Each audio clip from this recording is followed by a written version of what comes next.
আল কোরআন যদি পরিপূর্ণ জীবন ব্যবস্থা হয়ে থাকে তাহলে হাদিস কেন? এবছরের হজ ব্যবস্থাপনার অনেকে প্রশংসা করেছেন। আপনার অভিজ্ঞতা এবং আগামী বছর যারা হজে যাবেন তাদের উদ্দেশ্যে কিছু বলবেন। আলহামদুলিল্লাহ, এটা সত্য যে এবছর সৌদি আরবের কর্তৃপক্ষ তাদের হজ ব্যবস্থাপনাকে তারা অন্য যে কোনো বছরের চাইতে ভালো করেছেন। এটা সত্য, আমার চোখেও সেটি ধরা পড়েছে। এমনকি হজের যে দুইটা পার্ট, বাংলাদেশ পার্ট, সৌদি আরব পার্ট, উভয় পার্টের ব্যবস্থাপনাই বেশ ভালো ছিল। বাংলাদেশ পার্টের ব্যবস্থাপনা অবশ্য বেশ কয়েক বছর ধরেই ভালো হচ্ছে। বিগত আমলের শেষের দিকে এসে হজ ব্যবস্থাপনা তুলনামূলকভাবে ভালো হয়েছে, যার কারণে একসময় প্রচুর পরিমাণে মানুষ হজের টাকা জমা দিয়ে প্রতারিত হতো, যেতে পারতো না, হজ ক্যাম্পে গিয়ে কান্নাকাটি করে ফিরে আসতে হতো। এই দৃশ্যগুলো আর এখন দেখা যায় না বেশ কয়েক বছর যাবত। এটা ভালো। তো তার মধ্যে আবার এই বছর আলহামদুলিল্লাহ তুলনামূলকভাবে হাজিদের হয়রানি অথবা পেরেশানি তুলনামূলকভাবে কম হয়েছে বিগত বছরগুলোর সাথে কম্পেয়ার করলে। আর সৌদি আরবের পার্ট যেটা, ওখানকার যে হজের কার্যক্রম, সেটা আলহামদুলিল্লাহ সৌদি সরকার তুলনামূলকভাবে বিগত যে কোনো বছরের চাইতে বছর খুব ভালোভাবে হ্যান্ডেল করেছে, যার কারণে ভোগান্তি কম হয়েছে। বিশেষ করে অতিরিক্ত গরমে ভিড়ে মানুষ মৃত্যুর যে হার, সেটা বেশ খানিকটা কম, অনেক কম, যার কারণে সব মিলিয়ে প্রশংসা করার মতো একটা পর্যায়ে আসছে। এবং এখান থেকে বোঝা যায় যে কর্তৃপক্ষ চাইলে হজ ব্যবস্থাপনাকে আরো সুন্দর করা সম্ভব, আরো সুষ্ঠু করা সম্ভব। তো আমরা আশা করব সেটা তারা অব্যাহত রাখবে। এবং হজ যদিও কষ্টকর একটা সফর, তারপরও এটা যেন তুলনামূলকভাবে মানুষের জন্য কম কষ্টের হয়, তুলনামূলকভাবে মানুষের জন্য যেন সহনীয় হয়, সেই জন্য তারা যথাযথ ব্যবস্থা গ্রহণ করবেন। তারা আন্তরিক হলে এবং সিরিয়াস হলে আসলে আরো অনেক ডেভেলপমেন্ট করা সম্ভব। আল্লাহ তাদেরকে সেই তৌফিক দান করুক, আমরা দোয়া করি। এবং সামনের বছর যারা যাবেন বা অন্য যে কোনো বছর যারা হজে যাবেন, আমার পরামর্শ হলো যে জীবনে যখনই হজে যাওয়ার তৌফিক হবে ইনশাআল্লাহ, হজে যাওয়ার আগে যথাযথভাবে বারবার একাধিকবার প্রশিক্ষণ নেবেন।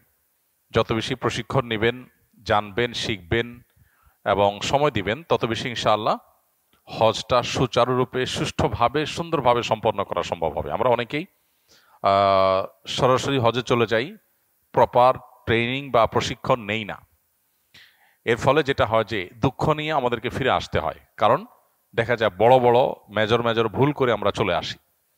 তো এই জন্য হজের সফর সহজ হওয়ার জন্য, পুরো সফরের কার্যক্রমগুলোকে সহজতর করবার জন্য প্রশিক্ষণের কোনো বিকল্প নাই। যারা অভিজ্ঞ, তাদের অভিজ্ঞতার আলোকে যে প্রশিক্ষণগুলো হয়ে থাকে, সেই প্রশিক্ষণগুলো আমরা গ্রহণ করবো ইনশাআল্লাহ। আসুন্নাহ ফাউন্ডেশন থেকে প্রতি বছরই হজ যাত্রীদের উদ্দেশ্যে প্রশিক্ষণ নিবেদন করা হয় এবং আলহামদুলিল্লাহ সে সমস্ত প্রশিক্ষণে হাজার হাজার মানুষ অংশগ্রহণ করে। যে যে এজেন্সিতে যাক না কেন, এই প্রশিক্ষণ আসুন্নাহ ফাউন্ডেশন থেকে সম্পূর্ণ ফ্রি উপস্থাপন করা হয়ে থাকে। অতএব যারা হজে যাবেন তারা ফাউন্ডেশন ট্রেনিং হোক বা অন্য কোনো ট্রেনিং হোক, সেই ট্রেনিংগুলোতে ইনভলভ হবেন এবং প্রশিক্ষণ নিয়ে যাবেন।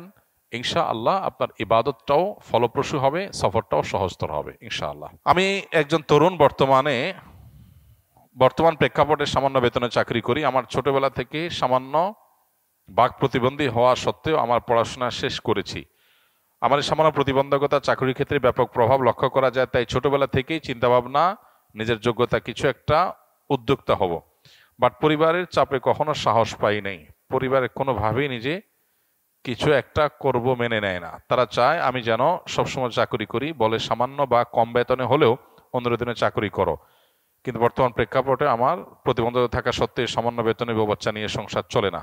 মূল প্রশ্নটা কি? আমার প্রশ্ন হলো, আমি যদি পরিবারের কথা অমান্য করে বা না শুনে নিজেই কোনো কিছু শুরু করি, তাহলে পরকালে আল্লাহর কাছে আমার জবাবদিহি করতে হবে কিনা? দেখুন, এটা তো খুব কমন একটা বিষয় এবং সহজ একটা বিষয়। মানুষ যখন প্রাপ্তবয়স্ক হয়ে যায়, সুস্থ মস্তিষ্ক সম্পন্ন হয়ে যায়, তখন পরিবারের পরামর্শ মানতে সে বাধ্য না। তবে যদি তার নিজের বিবেক বিবেচনার চাইতে পরামর্শ যারা দিচ্ছে তাদের বিবেক বিবেচনা বেশি গুরুত্বপূর্ণ মনে হয়, ভালো মনে হয়, ডিপ মনে হয় এবং সবাই পরামর্শ দেয়, তাহলে সেটাকে আমলে নেওয়া উচিত। মুসলমান পরামর্শকে গুরুত্ব দেওয়া উচিত, কিন্তু সে বাধ্য না। প্রাপ্তবয়স্ক মানুষ, সে কি ব্যবসা করবে না চাকরি করবে তার ব্যাপার। তবে হ্যাঁ, আবেগের কারণে আমি ভুল ডিসিশন নিতে পারি, সেক্ষেত্রে যে বিষয়ে কাজ করব সে বিষয়ে অভিজ্ঞদের সাথে পরামর্শ করে ডিসিশন নেব। এক্ষেত্রে পরিবারের সাথে আপনার ভিন্নমত হলে আশা করা যায় আল্লাহর কাছে আপনার কোনো দায় থাকবে না। তবে মা বাবা বা বড় ভাই থাকলে এরকম কেউ পরামর্শ তাদের সাথে বেয়াদবি যেন না হয় সেদিকটা খেয়াল রাখতে হবে। আল কোরআন যদি পরিপূর্ণ জীবন ব্যবস্থা হয়ে থাকে তাহলে হাদিস কেন? খুবই হাস্যকর একটা বিষয়, আমাদের সমাজে অনেকের মুখে এখন আজকাল এগুলো শোনা যায়। কোরআন যদি পরিপূর্ণ হয় তাহলে হাদিস কেন? কোরআন পরিপূর্ণ, কোরআন হলো মূল পাঠ, এটার ব্যাখ্যা গ্রন্থ হলো হাদিস। অতএব কোরআন পরিপূর্ণ হওয়ার সাথে হাদিসের প্রামাণ্যতার কোনো সংঘর্ষ নাই, কন্ট্রাডিকশন নাই, দুইটাই প্যারালালি চলে। কারণ হলো কোরআনের ব্যাখ্যার জন্যই আল্লাহ তাআলা রাসূলকে পাঠিয়েছেন। এখন যদি কেউ বলেন কোরআন তো পরিপূর্ণ, তাহলে আল্লাহ রাসূল পাঠালেন কেন? কোরআন জিবরিল দিয়ে পাঠিয়ে দিলেই তো হইলো। এই প্রশ্নটা যেরকম অবান্তর, কোরআন পূর্ণাঙ্গ হলে আবার হাদিস লাগে কেন, এটাও সেরকম অবান্তর।